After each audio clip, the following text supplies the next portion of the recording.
Dr. McMorning stands on a deserted road in the quarantine zone. It's late in the evening, and the darkness only adds to the sense of foreboding that always accompanies this dangerous part of town. McMorning feels right at home. He hears a struggle behind him and turns around and addresses his assistant, Sebastian. "Would you tell Gib to hurry up?" Sebastian strains to help a flesh construct climb his way through the sewer grate. The two figures stand up, the flesh construct towering over the other two men, and on the end of its arms are two bandaged stumps where his hands ought to be. Sebastian looks up at McMorning. "It's Jib, not Gib. And he might have had an easier time if you'd put his hands back on." But Sebastian's voice trails off when he notices that McMorning's not listening. The three figures begin making their way deeper into the quarantine zone, and McMorning looks around with a smile on his face. These sights and sounds always bring back good memories. He makes a mental note of a few abandoned buildings that might make good laboratories in the future, and after traveling several blocks, he turns back to Sebastian. "Are you sure we're headed in the right direction?" Sebastian reaches into his bag and pulls out the disembodied head of a middle-aged man. His face is frozen in a grimace, like he was trying to speak, but was suddenly racked with a horrible pain. Sebastian looks at him. "Is this the right way?" When the head doesn't answer, Sebastian shakes it vigorously, but it does nothing more than spray out some greenish-brown fluid that splatters on all their feet. "I think Seamus's machine might not have been working so well after all these years," Sebastian says, ostensibly to McMorning, but the good doctor is once again staring off into the distance. They make it a couple more blocks before approaching an inconspicuous-looking building that's nestled between two broken-down shacks. Sebastian approaches the door. "I think this is it." He tests the door, but finds that it's locked. McMorning walks up to the building and knocks on the wall next to the door, holding his ear up close, as if to listen. He then repeats the process as if he's searching for something, but then seems to give up and turns to the flesh construct. Jib, get the door." The flesh construct looks at McMorning and then holds up his arms, the bloody bandages swaying in the wind. "I don't care if you don't have hands. Get the door." As the flesh construct considers how to respond, they hear a noise in the distance and turn to see several small figures approaching on the street. First 3, then 6, then a dozen. Well, maybe they have a key.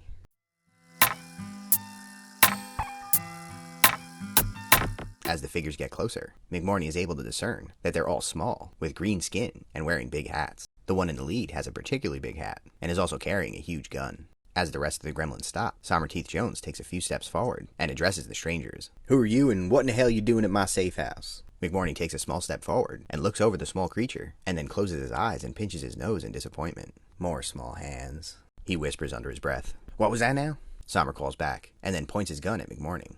"We're taking possession of what's inside. Either stay out the way, or you'll be fed to peaches." McMorning opens his eyes, and then considers at least this group of gremlins doesn't smell as bad as the ones he had back at his lab. Sommer squints at the doctor, but then decides that he's had enough, and he goes to pull the trigger on his boomstick. In a flash, Dr. McMorning draws a scalpel from his sleeve and throws it at the gremlin, hitting him in the trigger hand and causing him to lose his grip on the large weapon. Sommer yells out, "Get him, boys!" and the sound of several loud bangs fills the street.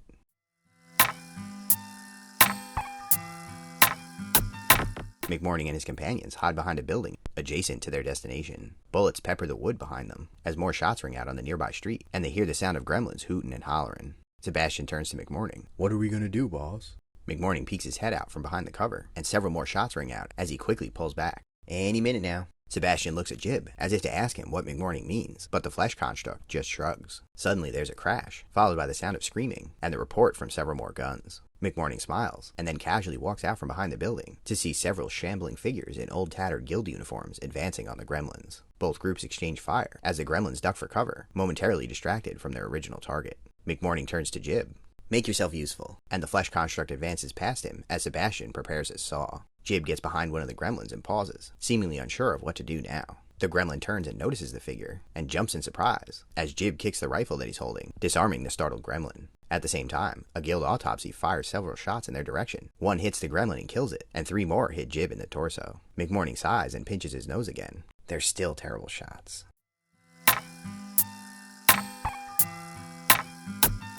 Sommer struggles to shoot his weapon with his wounded hand, so he switches to firing lefty, and lets off a few shots. He mows down one of the undead with the cannon, and then prepares to line up another shot. "Someone gotta get that door open, or we'll be out here shooting all night."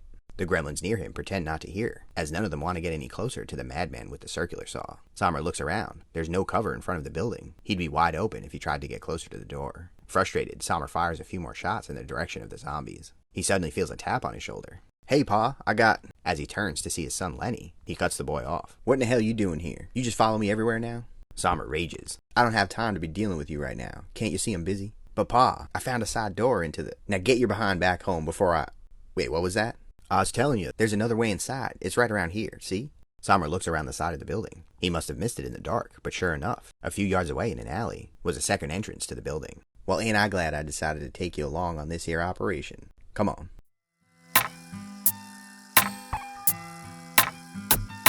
Sommer looks around the dark room as Lenny produces a torch and lights it. The room looks similar to the last place they searched. Nothing but tools, old furniture that's far too big, and dusty paperwork laying around everywhere. See if you can find a trap door or a secret entrance or some such. He and Lenny spread out, and the younger gremlin starts knocking on the walls methodically. What do you think you're doing? Maybe we can tell where the special room is this way.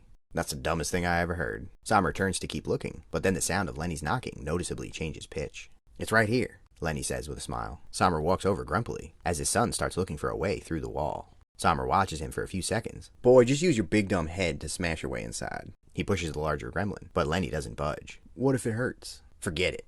Sommer fires several shots with his cannon into the old wood. When the dust settles, there's a large hole in the wall, and Lenny uses his strength to pull away at the last few wooden boards left standing. The two men step inside the secret room and see a few inert constructs, as well as more paperwork and files on a large wooden desk. Standing directly behind it is a woman.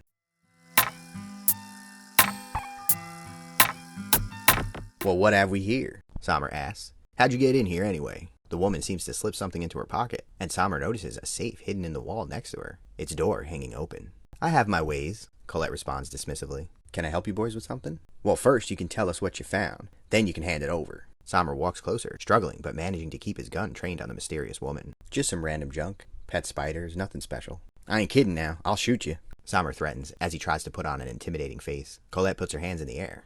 Okay, don't do anything rash now. She produces a soulstone seemingly out of nowhere, and holds it up in front of her, and then tosses it in Sommer's direction. The gremlin tries to catch it, but drops his gun, and then rushes to heft it and train it on the woman again before she can try anything. To his surprise, Colette just stays where she is. Sommer looks down at the soulstone and notices that there's something off about it. What's the deal? This thing's special or something? You could say that. Well, I've had enough of this. Lenny, tie her hands up. We're gonna take her with us. Maybe she can help us figure this whole thing out. Lenny walks up to Colette. Sorry, ma'am. I promise not to hurt you none. Colette doesn't seem to react, so Lenny pulls out a rope. He reaches out to grab her arm, but his hand passes through it, and then the image of Colette disappears entirely. What in the hell did you do to her?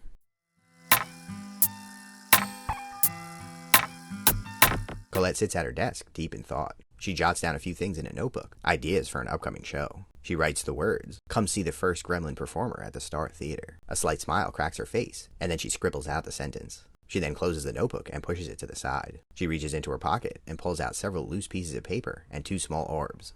She holds one up to her face and examines it. Deep inside, she can see a distinct spider-like shape, a crack in the artificial soulstone.